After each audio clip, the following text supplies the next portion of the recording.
So this is the stuff that I find weird in the gaming industry, right? Because we got Marathon coming out, and I literally just recorded a video on Marathon, giving my thoughts about it. I signed up for the alpha. Hopefully, I can get in. I hope.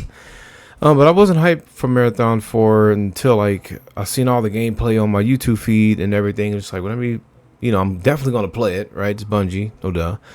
But got hype on it. But then, I done that today. Now I'm seeing this that got released 7 hours ago, and I'm just like, uh, I just wonder why this happens. Like when did this? What he's finna talk about? When did this? When did this start? Because Division 2 has been out before. I don't know how many years. Division's old, an old game. So it's like, were they gonna make another one, or did they see Marathon and like what triggered this? Was it Turgoff, like extraction shooters, or what? Because Division was my first extraction game. I haven't played no other ones besides that, to be dead honest with you. I had no clue that the genre was that big. So here we go with a deep dive of this, but I just wonder what the time zone is this? Did they plan this already? Or are they just getting on the train of the extractions when they kinda pioneered it? Anyway, let's go. Sometimes I just wonder, like, just make something new. But let's see. Today, we are thrilled to bring you an in-depth look at Battle for Brooklyn. Battle for Brooklyn expands the Division franchise with a gripping new story. I still gotta beat Division 2. I beat 1. I still gotta beat 2. Deeper into the narrative, or completely new to the franchise, the DLC has something for everyone. Let's see. For the first time, players can explore post-pandemic New York in the fall, navigating iconic Brooklyn neighborhoods. You can tackle the new challenges solo or in co-op, making this DLC exciting for everyone. Let's take a look at what awaits agents in Brooklyn. Battle for Brooklyn is set in the faithfully recreated Brooklyn neighborhoods of Brooklyn Heights and down low, including some familiar areas for the Division 1 players, as well as some new areas never explored in the franchise. Main missions take place off-site to allow for a greater bespoke story experience on your first. I remember why I didn't beat it. I was having issues on my current PC setup. Playable missions you can access from the open world. To experience everything that And I couldn't find no matches. offer, it will take approximately 6 to 10 hours, especially if you want to discover all the activities we have prepared for you, including 4 control points, 12 living world activities, 10 bounty locations, 8 hunter readers, and a new set of collectible bounties. We're going back to Brooklyn because sometimes you need to go back to where you started to see how far you've come. A lot's happened in Brooklyn since the prologue of Division 1. People have moved over, trying to escape the chaos of Manhattan, and they're looking to build a new life.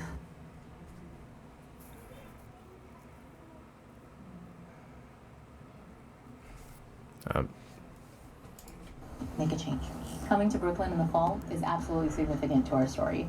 It helps us show the passage of time and our characters' and players' evolution as we approach the 1-year anniversary of activation. To bring autumn to the Division 2, we had to investigate firstly the vegetation and the weather. Via the foliage, we are dressing the city in warm autumn colors. For the weather, we have crafted something specific to Brooklyn.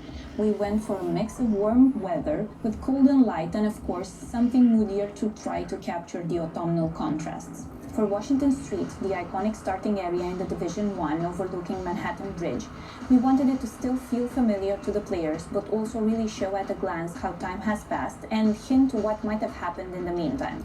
The bridge is the heart of Brooklyn, and the people there have pooled talent and resources that our hostile factions would like to acquire.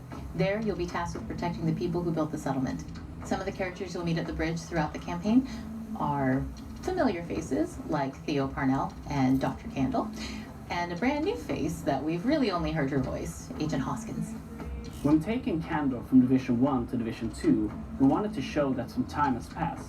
She's still wearing her same old ID badge, but it's now more worn and has some wear to it. Alright. And my colleague Marie's ID badge here at Massive actually proved as a perfect reference for this because it has seen some better days. When designing Melanie Hoskins, we wanted to make sure that you can recognize some of her backstory and her character design. So we gave her a very cute bracelet that says Mom, that she wears, that were made by her 4-year-old son Freddie. And throughout Brooklyn, we've hidden all these character backstories in their character designs. The settlement evolves throughout the campaign in multiple stages. What we wanted to capture here is the feeling of community coming to. So I just gotta say I don't I guess I don't know if this has been something that's if Division 2 has constantly been upgraded or not. I don't know. I kind of fell away from these type of real life based games here in the last 2 years, so I got some catching up to do. Again, I still got to beat this game, but as of right now, I'm not really impressed. I'm loving the developer interview though, but Together, building and protecting themselves. Brooklyn was hit by the hurricane alongside Manhattan, only here things happened a bit differently. For some areas, the people in Brooklyn have come together to protect the shoreline from the hurricane, so its impact on the city has not been the same as in Manhattan. Moreover, the community has also started cleaning up after the storm.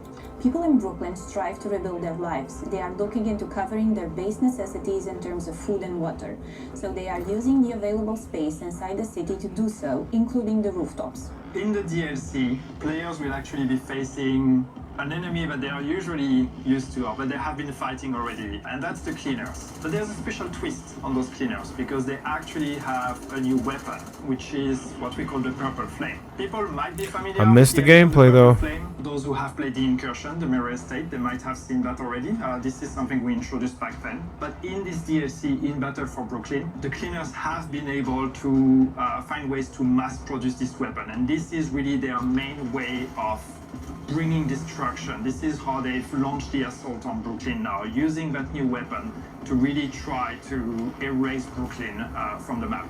So as an agent, you have to go there, not just face the cleaners as you know them, but face the cleaners with that extra level of threat and of danger because of the Purple Flame.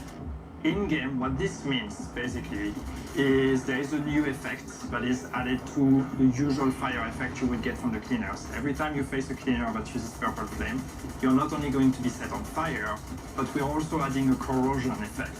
And this corrosion, what it does is it's basically reducing your max armor. So the longer you engage in a fight against cleaners with Purple Flame, the lower your armor gets. And even if you use armor kits, even if you try to heal, you're only going to be able to go as high as what your new maximum is, and that maximum keeps decreasing the longer you fight them. And of course, this is part of our story. This is part of why the cleaners are coming to Brooklyn, or why you need to go there and stop them, because it's an unusual threat. It's something that even the civilians in Brooklyn are not used to. We're going to have to find out how did they produce it, where are they producing it, and how did they get all the supplies they need to actually be able to mass produce this new weapon. No Division story would be complete without the hunters. In Brooklyn, we have 8 new riddles and 8 maps that you can unlock, if you're willing to take on the challenge. For the Brooklyn Hunters, we wanted their uniforms to actually match the mask designs a bit more than they usually do, and that would. So I gotta say I'm gonna finish this because I started it. After all the stuff with Marathon for me, this seems. I mean, I gotta go back and finish Division 2, and I am. But it's not hitting for me. Like there better be some serious upgrades for surviving these cleaners, and this new, like, what's the bonus for beating them, right? Besides the gear and stuff and everything, like they need some corrupt weapons or something that you can use, like add something to something for beating them. And I don't know. Let's finish. Would also echo into the game design of the puzzles that unlocks them. We wanted to create a cohesive theme while maintaining the amazing classic hunter look. Control points are a big part of the open world. With Brooklyn, we've taken them one step further. Based on faction ownership, players can expect a different challenge every time they encounter the same control points. Each hostile faction has its own unique ingredients. The cleaners have the Purple Flame, while the Rikers also have some surprises up their sleeve. Players can expect to encounter those new ingredients in every control point in Brooklyn. For players wanting a bigger challenge, increasing the global difficulty will also have an impact on the amount of ingredients that they encounter in the control points.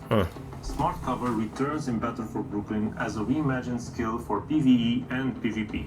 What? Using the Smart Cover will reinforce cover, grant buffs to offense and defense, and enhance pulse resistance for all allies. Players can choose between 2 variants, the Precision Smart Cover and the Fortified Smart Cover. Both variants have some stats tuned differently for PvP. In the DLC, we have a new exotic mask called the Catalyst, and it's actually perfect against the cleaners as it gives bonus for dealing and receiving status effect damage. So while burning, you can maintain ADS without disruption. When doing the effect for the Catalyst, we wanted to invoke the feeling of a dying fire, so when you move, the air stokes the fires, causing the mask to flare up more and more the faster you go. But when you stop, the fire slowly dies and only smoke remains. Battle for Brooklyn launches on May 27, 2025. The DLC will be available on PC, Xbox, and PlayStation. For those of you who already own The Division 2, Battle for Brooklyn will be available as a standalone product for €14.99. The Battle for Brooklyn Deluxe DLC will also be available, including exclusive cosmetics. You can visit Ubisoft Store to see the options and wishlist the DLC. If you have friends who don't own the game yet, let them know that the DLC will also be available for new players in our new Gold Edition and Ultimate Edition, giving them immediate access to the main game, Warlords of New York expansion, and the Battle for Brooklyn DLC in May.